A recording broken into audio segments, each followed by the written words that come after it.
Let's talk about an area of finance that operates mostly in the shadows, a world of investors buying and selling the companies you see every single day, all without you even knowing it. This is the world of private equity. It's one of the most powerful and, yeah, controversial forces in our economy. They're reshaping things from behind the scenes, but the big question is, what are they actually doing back there? Vulture capitalists, looters, vampires. These aren't insults from some cheesy horror movie. These are actual terms people use to describe private equity firms. And that tells you pretty much everything you need to know. This industry is at the center of a huge debate. Are they financial geniuses creating value, or are they something a lot more predatory? So, what's the big deal, right? Why are these firms so polarizing? Well, before we get into the messy stuff, let's look at their side of the story. What exactly do they claim they do to generate those massive returns for their investors? Okay, so at its core, the model is actually pretty simple. A private equity or PE firm raises a giant pile of cash from investors. Think pension funds, super wealthy individuals. They take that money, borrow a whole lot more, and use it to buy a company. They'll own and operate that company for, say, 5 to 10 years, with one goal in mind: make it more valuable so they can sell it later for a huge profit. The real question is, how? How do they do that? Well, this is basically their playbook. First, you've got buy and build. It's a classic. Think of it like this. A PE firm buys a company, let's say a regional pizza chain, and then uses it as a platform to buy up smaller, local pizza shops, creating a national giant. Then you have merger integration, which is for the big leagues, smashing two huge companies together to unlock value. But governance engineering, now this one is key. They go to the company's managers and give them a much bigger ownership stake. Suddenly, the manager's interests are perfectly aligned with the PE owners, make the company worth more, and everybody gets rich. Right, but what about all the debt? I mean, that's the biggest criticism you hear, isn't it? The fear is that PE firms just load these companies up with so much debt, that's the leverage in a leveraged buyout, that they become incredibly fragile. Well, a huge study from NYU Stern looked at over 2,000 firms, and the results might really surprise you. It found that no, PE-backed companies are no more likely to go bankrupt. And here's the kicker. When they do get into trouble, they're actually better at fixing the mess. And this chart just drives that point home. Look at this. For companies in deep financial trouble, 74% of the ones owned by PE managed to reorganize and survive.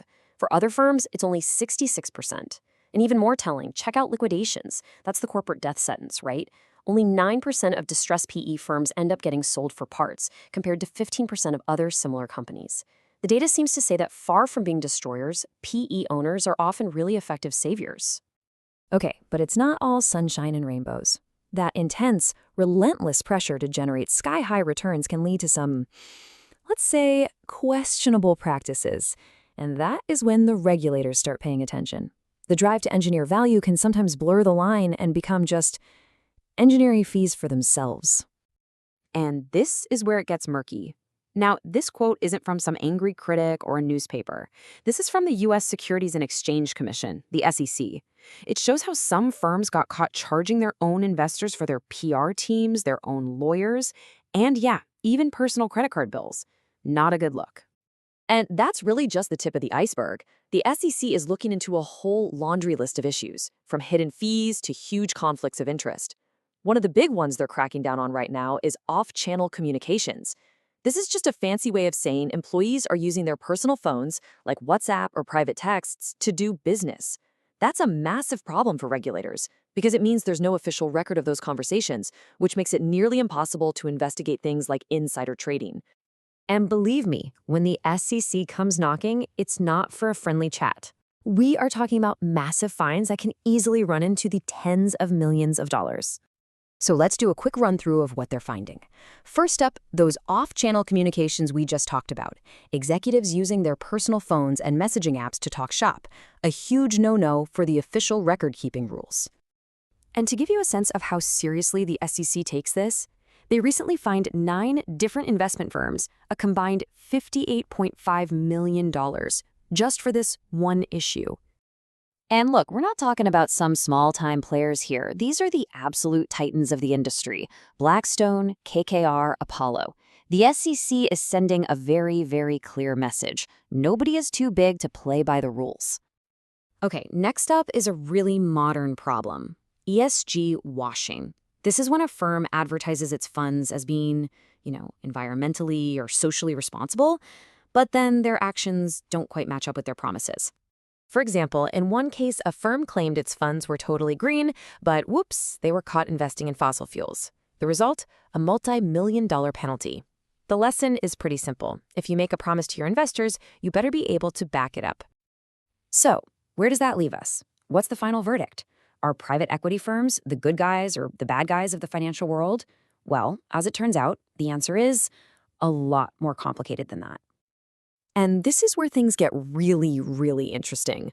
A major study of PE deals in the Nordic countries found something totally unexpected. When a PE firm took over a healthy, already profitable company, its operational profitability actually went down. But, and this is the fascinating part, when they took over a struggling company, a turnaround case, its profitability shot up significantly. This just brilliantly highlights the central paradox of private equity. It seems their real superpower isn't making good companies great. It might actually be saving struggling companies from the brink of total collapse. Maybe they're not just financial engineers. Maybe they're more like corporate paramedics. And when you boil it all down, this entire debate, the good, the bad, all of it really comes down to one simple but absolutely critical issue. It's all about transparency, or, more accurately, the lack of it. The SEC has warned over and over again that the very nature of this industry, it's private, makes it incredibly hard for investors to know what's really happening with their money, from hidden fees to sneaky conflicts of interest. So, what's the bottom line here? What should you take away from all this? Well, here are 4 key things. First, PE isn't one size fits all. Its impact really depends on the situation. They seem to be at their best in a crisis. Second, all that debt is a tool, not a death sentence, and they're surprisingly good turnaround artists. Third, the business model just has built-in conflicts of interest that are always going to attract regulators. And finally, transparency. That is the key battleground that will define the future of this entire industry. Which leaves us with one final, kind of mind-bending question. I mean, think about it. The very name of the industry, private equity, suggests a model that's built on operating away from the public. So in a world whose value is partly based on its secrecy, is full transparency even possible? Or is this constant tension between privacy and disclosure just part of the deal?